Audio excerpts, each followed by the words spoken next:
akkaataa dubbaa yookaan immoo daallee isa jedhamu hudduu taa'aa duubaa kanatti baasan qabadhee isinii dhufee akkuma isin argaa jirtan kana loozii duudaa yookaan immoo loozii bilchaata illee yoo ta'e rakkoo hin qabu loozii qopheeffatanii saanii sadii qopheeffatanii tokko kan itti qoloqoltanii tokko immoo kan itti naqattanii akkuma isin argaa jirtan kanatti hunda irraa qunciftanii jechuudha. Irraa qunciftanii firii isaa qofa bakka tokkotti kaa'attan. Wanni isin jechuu barbaadu namoonni hedduu dhiirri keenya akkuma isin beektan duuba namaa ilaala. Dursee odoo ija keen argin odoo amala keen argin duuba kee ilaala. Akka duubni kee qirxii godhatee bareedee namatti toluuf jecha haala kanaan fayyadamtee guyyaa muraasa fi yeroo muraasa keessatti sheeppii gaarii, daallee gaarii, duuba kee gaarii, taa'aa gaarii argattee dhiira kee yookaan jaarsa kee yookaan fireendii yookaan immoo hiriyaa kee boonsitee bashannansiistaa jechuudha. Dhiirri gara duubaa kanatti amana. Kanaaf bifa amma argitan kanaan qoloqoltanii akkatti kaa'attan jechuudha. Erga kaa'attanii booda akkuma isin argitan kana odoo huuratti hin dabaliin bifa qulqullinaan kallaataa yookaan maashina sadaakutti naqxan jechuudha. Kuni akkuma isin argitan kana qulqulluu isaa akka qoola hin qabne maashinatti naqxanii jechuudha. Maashina kanatti erga naqxanii kallattiidhaan akka itti daakamu isin garsiisaa jechuudha. Yaa'u namoonni hedduu kallaataa kanan dhabu jedhee yaada. Kulo akkuma isin argitan kana naqee jira. Itti kaddantanii kallaataa yookaan immoo kan daakutti maashina daakutti naqxanii daa'itan jechuudha. Erga daa'inee booda bifa kana nuuf fida. Duqeetii yookaan immoo harceen isaa kana fakkaata. Looziidha immoo wanti kun wanti isin beekuu qabdan. Loozii mamma qoloqollee san daa'inee jechuudha. Yaa ajaa'iba! Loozii kana erga akkas goonee saanii biraa dhiyeeffanna ammas. Saanii biratti dhiyeeffannee maal goona saanii kana loozii akkuma isin argitan kana maankaa sadii naqna. Maankaa sadii itti naqna jechuudha. Loozii kana safarree maankaadha. Sababni isaa taruu qabu keeggannoo immoo maankaa sadii kan fayyadamina loozii kana baay'inni isaa maankaa sadii gahaadha. Maankaa sadii itti naqanna. Akkuma isin argaa jirtan kun isin argisiisu jira maankaa sadii itti naqxanii innuu maankama sadii amma abukaadoo fidattan ammallee. Abukaadoo hundi beeytanii ija amma keessaa san keessaa baaftan. Ija isii firii isii kan matarraa san keessaa buqqiftan. Baay'ee gaariidha jechuudha abukaadoon kun. Waa hedduuf isin fayyada. Hudduu baasuu qofa yookaan daallee baasuu qofaa miti. Bifa isin argitan kanaan albeen addaan baafna. Abukaadoo keessi isaa waan ta'eef wanni fayyadamnu keessa isaa jira waan ta'eef addaan baafna. Erga addaan baafne booda kuloo akkuma isin argitan kanatti keessa isaa fuuna firii san keessaa ganna. Firiin isaa nun barbaachisuuf firiidha. Inni isin argaa jirtan tokko firiidha tokko immoo foon isaati. Amma nu ka fayyadamnu as keessaa isa kaminni halbeedhaan keessaa baafanna jechuudha. Halbeedhaan isa kuloo yookaan maankaadhaan waan tana keessaa baafanna. Maaliif abukaadoo normaala isaa jechuudha qoola isaa malee. Baay'ee waan ajaa'ibaati. Namoonni hedduu waan kanatti fayyadamanii yookaan doktoroota hedduu irratti qoratamee argamee jira.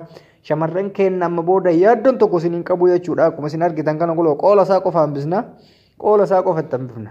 Abukaadoo akkuma jiru na jira naqannee qoola isaa qofa hambifna. Firii isaa kanallee keessaa baafna. Argaa jirtanii kana. Firii isaa kana cabsinee keessaa baafna jechuudha. Kuloo akkuma isin argaa jirtan kana firii isaati. Bahee jira keessaa. Gartanii firiin isaa keessaa bahee jira. Akkuma haala kanaatitti abukaadicha ammas keessaa baafna. Abukaadoo fi amma kan godhanne looziidha. Akka hin daganne abukaadoo fi looziidha inni argaa jirtan kun. Ajaa'ibatti waa hedduuf isin fayyadamu waan isin gaarramu keessaa kun yeroo tokko fedhillee namatti dabala wanti kun. Dabbaa qofa namaa baasuu yookaan taa'aa qofa namaa baasuu qofa osoo hin taane fedhillee namatti dabala. Isin immootu yaadicha kiyya kana like share subscribe gochuu hin dagatina. Waan ajaa'ibaati. Erga kana goone amma killee fidanna. Killee yookaan puuphaa isa jedhamu dhiyeeffanna jechuudha ammallee. Argaa jirtanii killee. Argaa jirtanii killeen tuni akkamiitii jettanii nama na gaafattaniif immoo killee lukkuu. Killee lukkuu ni beeytaniimi. Killee lukkuu tana achitti jiifanna. Killittiin immoo tabilchaate ta'uu qabdi. Killeen tabilchaattee ta'uu qabdi. Dursitanii bilcheessitan dhiifama naa godha. Duraan dursitanii bilcheessitanii. Erga bilcheessitanii asitti mayitan kun akkuma argitan kana. Kun argitanii amma bilchaatee jira. Waan ta'eef waan nama dhibuu miti. bifa qulqullina qabuun akka isin hin gubneef harka keessan dhiqadhaa. Killee itti naqnee jirra jechuudha. Muuzii itti dabalama. Baanaanaa isa jedhamu san. Muuzii abbaa lama gootan gaariidha. Muuzillee irraa quuncifna amma kallattimaan. Muuziin keessan kana fakkaata irraa quuncifna. Amma hanga ammaatti maal goone? Loozii, abukaadoo akkasumas killee fi muuza. Kuni walitti dhufee waan inni fidu waliin argina jechuudha. Hangasitti akkuma argaa jirtan kana hordofaa. Muuzii kuloo bifa kanaan caccabsitanii hundaa caccabsanii itti gootan.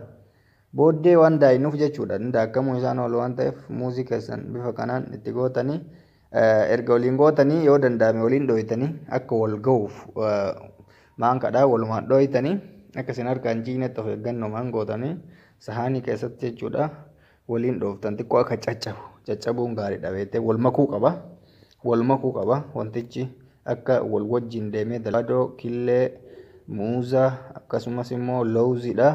Amma sahaanii qopheeffatan sahaaniin kun kallaataa jedhama. Kallaataa akka reebisan jechuudha kan itti daakan.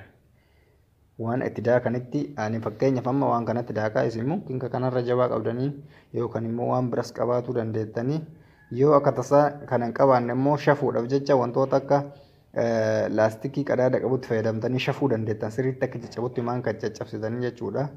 Bifa kanaan kuloo itti naqanna akkuma isin argitan abukaadoo tokko muuza lama muuzallee habbaan tokkollee ni ta'a akkasumas loozii maankaa 3 killee tokko yoo fayyadamtan gaariidha. Kuloo amma bifa kana sahaanitti naqannee jirra. Amma kallattiidhaan gara daakutitti deemna. Kun immootu aannan kubbaayyaa tokko kan dabalataa jechuudha. Aannaniin daakkamaa beeka wanti kun akka asiirratti ta'uuf deema. Aannan kubbaayyaa tokko itti dabalatan. Sinii galee argitanii aannan itti naqxan amma kallaatatti naqaarraa beeka aannan itti naqnee jirra. Kubbaayyaa tokko qofa ni gaha. Kubbaayyaa tokko qofa ni gaha. Amma ni daayina. Bifa kanaan ni daakkannaa jechuudha. Yookaan immoo ni shafna jechuudha. Sinii galaami shafamee jira kuloo. Amma ni shafee jira. Viidiyoo isaa arguu baattanii bifa kana nuu fide. Bifa kana nuu fide yeroo shafamu kuloo akkuma isin argitan sana baay'ee waan namatti toluudha. Kuloolaal mi'aa isaa ajaa'iba kan ni mi'aayallee wanta hedduuf nu ta'a. Wanta hedduuf hudduu qofa baasuu dabbaa qofa baasuu osoo hin ta'in bifoota yaani keessa keenyatti viitaamina garaagaraa ni arganna. Kubbaayyaatti naqannee dhuyina jechuudha. Kubbaayyaa tokko nu ta'ee jira. Kuloo akkuma isin argitan asiirra furdaadha. Wanni inni nama hin fayyadneef hin jiru sin jedha warra. Namoonni tokko namoonni qal'alleen mungkin furdina biraatis argachuu dandeessanii namoonni keessattuu wanni inni faayidaan isaa guddaan dabbaa namaa baasudha. Dabbaa kana yeroo hundaa ganama gartanii ganama tokko yoo dhuydan guyyatti jechuudha. Mee dhugaa baay'ee mi'aayaa yaaboo kana ilaala. Afaan irraa qaqqabatuu hin qabdu. Banne mi'aa isaa silaa gartanii baay'ee namatti tola jechuudha. Mi'aa isaa hedduu namatti tola akkuma isin argitan kanatti kuloo akkuma isin argitan kanatti yaani hedduu namatti tola. Sukkaara hin barbaachisu maaliif muuza waan qabuuf jecha sukkaara waan adda addaa kan hin barbaachisu muuza qaba. Abukaadollee ni jira. Abukaadoon ni mi'aayaa waan ta'eef firraa dhuydan jechuudha. Kallattimaan yeroo akkuma asiira kamiitittuu yoo danda'ame hanga guyyaa 15 ji'a tokko yoo sanii olis qabaatanii dhuydan dabalaatuma deemaa jechuudha. Sheeppiin keessan qirtsiin keessanii fi akkasumas immootu haalli isin ittiin dhiira tokko hawwatuu dandeettan salphatti bifa kanaan argama jechuudha. Kanaaf shamarran keenya wanta kana sirriitti fayyadamuu isin barbaachisa. Baay'ee namatti tola wantichi ni mi'aayallee waa hedduuf namaa ta'a. Yeroodhaa gara yerootti shamarraniif waliif dabarsa ammoo yaadicha kiyya kana waliif dabarsa. Akkasumas immootu qaanyii hin qabu kun maaliif salphamatti namoonni tokko ammoo hedduu foorjiidha waan akkas uffata foorjiidhaa tokko fa'aa kaatanii dhiira shawwaduuf ta'anii waan akkasii osoo hin ta'in amma kun kallattimaan noormaalima baasan jechuudha. Uumamaan akkuma uumamaatitti wanta uumamaatiin baasuu dandeettanii kubbaayyaattii tana garuu keessatti nan bifisan dhuguu qabdanii. Kanaaf hundi keessanuu sirriitti fayyadama yoo dandeettan kubbaayyaa 2 dhugaa guloo argaa jirtaniimi. Waan hojii turtaniif turtii keessaniif galatooma isiniin jedha. Gaafilee biraa wantoota adda addaa qabaattan karaa keessatti naa barreessaa. Ani yaada kiyya qabadhee isinii dhufaa. Reedii Aadamtuu ijaa fi gurra shamarranii fi dhiira biyya Arabaati jabaadhaan hordofaa galatooma.